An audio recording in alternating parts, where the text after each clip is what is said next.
మిగతా విస్తృతంగా వచ్చినటువంటి నాయకులందరితో కలిపి సమావేశం పెట్టుకున్నాం. ప్రధాన కారణం, the main agenda of the meeting was Palamuru Rangareddy ఎత్తిపోతల పథకంలో ఈ రాష్ట్ర ప్రభుత్వం మరియు కేంద్ర ప్రభుత్వం కలిసి తెలంగాణకు చేస్తున్నటువంటి ద్రోహం, తెలంగాణకు తలపెట్టినటువంటి దుర్మార్గమైనటువంటి విధానం మీదనే చర్చ జరిగింది. దీని కథ ఏంటంటే చాలామందికి తెలియదు, అవగాహన కూడా ఉండదు. కొత్త తరం వాళ్ళకైతే అసలు తెలియదు. ద రీజన్ వై ఈజ్ సమైక్య ఆంధ్రప్రదేశ్లో అత్యంత దారుణమైనటువంటి వివక్షకు గురైన జిల్లా పాత మహబూబ్ నగర్ జిల్లా.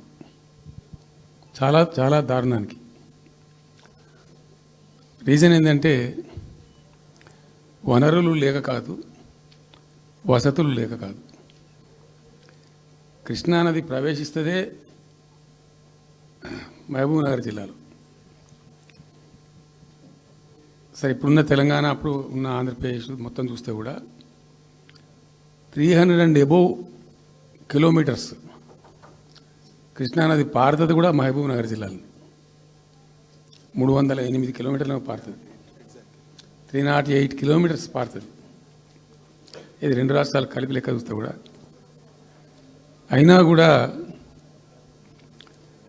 50 ఏళ్ళు అప్పటికి 50 ఏళ్ళు పరిపాలించినటువంటి కాంగ్రెస్ పార్టీ కానీ, ఆ తదనంతరం సుమారు దగ్గర ఒక 20 ఏళ్ళు పరిపాలించిన తెలుగుదేశం పార్టీ కానీ, పాలమూరుకు చాలా దారుణమైనటువంటి తిరిగి కోలుకోలేనటువంటి దెబ్బ కొట్టిన పార్టీలు ఈ రెండు పార్టీల ప్రభుత్వాలు. ఇది లోకమందరికి తెలుసు. ఆ జిల్లా యాక్చువల్లీ అప్పర్ కృష్ణా ప్రాజెక్టు, భీమా ప్రాజెక్టు, తుంగభద్ర ఎడమ కాలువ ప్రాజెక్టు, దాని ద్వారా ఆనాటికి అన్ని ఫైల్స్ ఉన్నాయి, రికార్డ్స్ ఉన్నాయి. ఏదో ఒకటి స్టోరీ కాదు. 174 టీఎంసీ నీళ్ళు పాలమూరు రంగారెడ్డి జిల్లాకు రావాల్సి ఉండే. పాలమూరు జిల్లాకు ఆనాటి ప్రతిపాదిత ప్రాజెక్టుల ప్రకారం రావాల్సి ఉండే. ఆంధ్రప్రదేశే ఏర్పాటే తెలంగాణ పాలిట పెనుశాపం. కొంతమందికి నచ్చదు, కానీ పెనుశాపంగా పరిణమించింది ఆంధ్రప్రదేశ్ రాష్ట్ర ఏర్పాటు. మొత్తం తెలంగాణకు, అందులో మోర్ స్పెసిఫికల్లీ మహబూబ్ నగర్ జిల్లాకు జరిగినటువంటి తీవ్రమైనటువంటి అన్యాయం. ఎస్ఆర్సి యాక్ట్ అంటే స్టేట్ రీఆర్గనైజేషన్ యాక్టు స్పష్టంగా చెప్తుంది, ప్రతిపాదించబడి ఆల్రెడీ శాంక్షన్ అయ్యి జరుగుతుండే ప్రాజెక్టులు, కంటెంప్లేట్ చేసి ఉన్న ప్రాజెక్టులు, వాటిని మార్చకూడదు, అవి కొనసాగించాలి. ఆ చట్టం ఉండగా కూడా వాటి అన్నిటిని కాదని వీటిని మొత్తం అబాండన్ చేసి పడేసిండ్రు. అట్లా చాలా చేసినారు.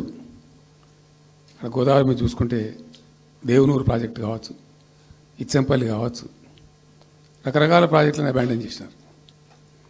అందులో అతి తీవ్రమైనటువంటి అన్యాయం మహబూబ్ నగర్ జరిగింది. ఇలా మహబూబ్ నగర్కి ఇచ్చే పాలమూరు ఎత్తిపోతలో మరొకటి కొత్త స్కీమ్ కాదు. గతంలోనే 174 టీఎంసీలకు ప్రాజెక్టులు రూపకల్పన జరిగి అంత అయింది. అయితే మేము చాలా వాదించినాం. మధ్యలో బ్రిజేష్ కుమార్ ట్రిబ్యునల్ వస్తే కూడా అక్కడ పోయి ఆ ట్రిబ్యునల్ని కలిసి చాలా ప్రయత్నాలు చేసినాం. ఉద్యమ సందర్భంలో, ఉపన్యాసాలలో, కరపత్రాలలో, జలసాధన ఉద్యమ సందర్భంలో, మా క్యాసెట్ల రూపంలో, స్పీచ్ల రూపంలో, కరపత్రాల రూపంలో, పోస్టర్ల రూపంలో, క్యాసెట్ల రూపంలో రకరకాలుగా వాదించుకుంటూనే ట్రిబ్యునల్ కూడా వేయాలని పోతే, ట్రిబ్యునల్కు ఉండే ఒక డెలికసీ ఏంటంటే వాళ్ళు రాష్ట్రాల మధ్య పంపిణీ చేస్తారు తప్ప రాష్ట్రం లోపల ఉండేటువంటి ఒక ప్రాంతానికంటే వాళ్ళు చేయరు. మీకు రాష్ట్ర హోదా లేదండి, మీరు ప్రాంతము, మరి రాష్ట్రంతో కొట్లాడుతున్నారు, అది వేరే సంగతి. కానీ మేము స్వీకరించలేము, తీసుకోలేము చట్ట ప్రకారం అని చెప్పి వాళ్ళు నిరాకరించారు. సరే, ఆ తదనంతరం ఉద్యమం జరిగింది, మీ అందరికీ తెలుసు. ఇక్కడ ఇంకొకటి కూడా తప్పకుండా చెప్పాలి. బచావత్ ట్రిబ్యునల్ ఏర్పాటైనప్పుడు అతను పంపకాలు చేస్తూ బచావత్ ట్రిబ్యునల్లో స్పష్టంగా రికార్డెడ్ ఇప్పుడు ఉంది. బచావత్ ట్రిబ్యునల్లో స్పష్టంగా పొందుపరచబడి ఉంది. ఇప్పుడు బచావత్ గారు ఖుద్దు రిటైర్డ్ సుప్రీంకోర్టు జడ్జి, ఆయన స్వయంగా ఏమన్నాడంటే, ఈ ప్రాంతం నిజంగా చాలా నిరాదరణకు గురైంది, ఇంకా అవుతూ ఉన్నది. ఆ రోజు విపత్కర పరిస్థితి, దుర్భరమైన పరిస్థితి ఏంటంటే, పాలమూరు గురించి గంటెడు నీళ్ళు అడిగిన వాళ్ళు లేడేవాడు. ఇంత కేటాయించండి, ఈ కరువు జిల్లా ఉంది అని అడిగేవాడే లేడు. ఆనాటి సమైక్య ప్రభుత్వం చేసిన ద్రోహం. బచావత్ ఏం చేసిండు, మాకు చూడబుద్ధి అయితే లేదు, ఇది మా అంతల మేమే సూమోటో ఈ సమైక్య ప్రభుత్వం ప్రతిపాదించకపోయినా ఒక 17 TMC జూరాల ప్రాజెక్టు మంజూరు చేస్తున్నాము. అయితే సాంకేతిక కారణాలు మరొకటో చూపెట్టి ఈ జూరాల ప్రాజెక్టుని ఇక్కడి నుంచి ఎత్తగొట్టద్దు, వేరే కాడ కట్టద్దు, ఇక్కడ మాత్రమే కట్టి తీరాలి, దానికే అలాట్ చేస్తున్నామని చెప్పి ఒక కండిషన్ పెట్టిండు ఆయన. ఇది ట్రిబ్యునల్. అతను ఒక న్యాయమూర్తిగా పనిచేసిన వ్యక్తి కాబట్టి చూడబుద్ధి కాక, ఆ బాధ భరించలేక ఈ కామెంట్ కూడా రికార్డు చేసిండు ట్రిబ్యునల్లో. ప్లస్ ఆ 17 TMC జూరాల ప్రాజెక్టుకు కేటాయించిండు. ఎంత విషాదం అంటే, అది ఎప్పుడో 74లో 74 నుంచి 78 దాకా జరిగింది కథ. అతను కేటాయిస్తే దానికి ముట్టినోళ్ళు లేడు, పట్టుకునోళ్ళు లేడు, తీసినోళ్ళు లేడు. అంజయ్య గారు ముఖ్యమంత్రి అయినాక ఒక ఏడాది తర్వాత ఏమో అప్పుడు అంజయ్య గారు దానికి ఫౌండేషన్ స్టోన్ వేసారు. ఫౌండేషన్ స్టోన్ వేస్తే ఇక అది మెల్లగా మెల్లగా తెలంగాణ ప్రాజెక్ట్ కదా, ఇప్పుడు పట్టుకుని లేడు, దాన్ని మాట్లాడడం లేదు, అయ్యలేదు, అవ్వలేదు. ఒక అనాథలాగా ఆ బ్యారేజ్ వరకు కట్టేశారు. దానికి కాలువలు లేవు, నీళ్ళు రావు, పొలాలు పారాయి, కృష్ణానది నీళ్ళు వస్తుంటాయి, గేట్ల ద్వారా పోతుంటాయి. ఎప్పటి వరకు ఈ తతంగం 2001లో గులాబీ జెండా ఎగిరేదాకా ఇదే తతంగం. ఇంకా విషాదం ఏంటంటే, అప్పుడు ముఖ్యమంత్రి ఉన్న చంద్రబాబు నాయుడు ఆయన మహబూబ్నగర్ జిల్లాను దత్తత తీసుకున్నాడు.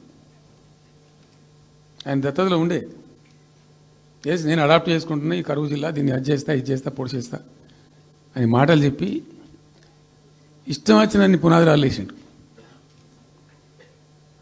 కలవకుర్తి, మన్ను, మశాను, రకరకాల పునాదురాలు వేసుకుంటూ ఉద్యమ సందర్భంగా నేను చేసే ఉపన్యాసాలలో నేను మాట్లాడేది, ఈ పునాదురాలన్నీ ఎందుకు మనకు పట్క ఏడుస్తానుక చూస్తానుక ఏం లాభము, ఈ రాళ్ళన్నీ కృష్ణానదిలో అడ్డమేస్తూ చెక్కడమని అయితే ఎదురా భయం అనేది నవ్వేది జనం, సప్పట్లు కొట్టేది సభలలో నేను చెప్తుంటే.